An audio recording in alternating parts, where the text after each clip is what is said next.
Romania's pro-European Prime Minister Marcel Ciolacu said this Monday he won't challenge the narrow result that showed him eliminated from the country's presidential election, announcing his resignation as party leader.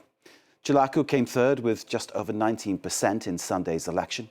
The pro-Russian candidate, Călin Georgescu, topping the poll at nearly 23%, and from the centre-right, Oana Popescu, second in just over 19%. Let's get the analysis. We're joined by Oana Popescu. She is the director of the GlobalFocus Center, which is a think tank in Bucharest. Oana, thank you very much for being with us. It's a pleasure to see you. How do you interpret the results? Well, I think it's a massive protest vote on the part of the population to a political class that they've been disillusioned with for a long time. So I think what we're seeing is an anti-establishment wave sweeping through the main parties, and also I think we can add to that the fact that we've been having this grand coalition between the two main centrist parties, the Social Democrats and the Liberals. So there's been very little differentiation, so that people felt they were underrepresented in terms of having agency on the government agenda, and so they turned to the fringes. So, Oana, this reflects the will of the people. Was there Russian influence? Georgescu denies that any has taken place. How do you interpret things?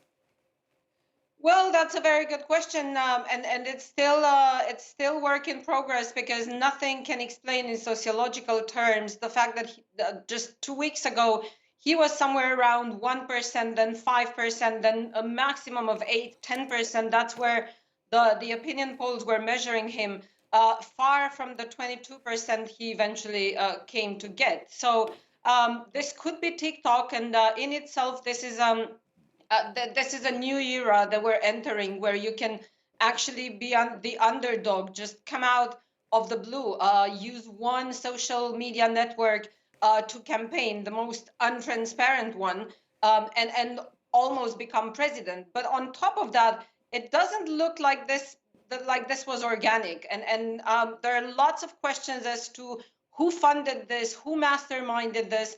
And it's a modus operandi that we've been seeing in Moldova, we've been seeing it in Georgia, in Bulgaria, in Slovakia, everywhere in the region, and it's the Russian modus operandi. And since he's an explicit Russian sympathizer, there are lots of question marks to be investigated in the coming days and weeks. Indeed, we heard him earlier saying that he's not, as you've just described him. And I'm not saying that you're wrong, but I'm just trying to balance it and sort of obviously give his side of things. He says that he represents Romania, he's only interested in Romania, and that's it, and there's no influence from outside. That's what he says.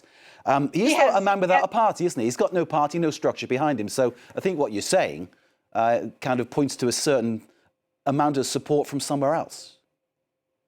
Yeah, absolutely. And I mean, he has backtracked on some of his previous statements. He's a friend of Dugin's. He expressed his admiration for Vladimir Putin and for Russia as a model. But then, since that doesn't usually play out well with the Romanian electorate, he has walked back some of those statements in the meantime. But at this point, we don't even know where his campaign headquarters are, if any. We don't know of any volunteers. We don't know where his finances come from. We know nothing. Even today, his statement was released on YouTube, so he stays very much away from open confrontation. So nobody's been able to even ask him these questions. Nathan, speaking to you, and thank you for filling us in on the finer detail of this result, which, as you say, seems to come out of nowhere. But as always, when you look between the lines and study behind the scenes, you see certain patterns developing. Oana Popescu of the GlobalFocus Center, a think tank based in Bucharest, thank you very much for joining us. We await the second. Thank you again. We await the second round of the Romanian election on December the 8th, with Călin Georgescu currently leading. He will be up against Oana Popescu of the centre-right. We'll be watching for developments too. And once again, thanks to Oana Popescu.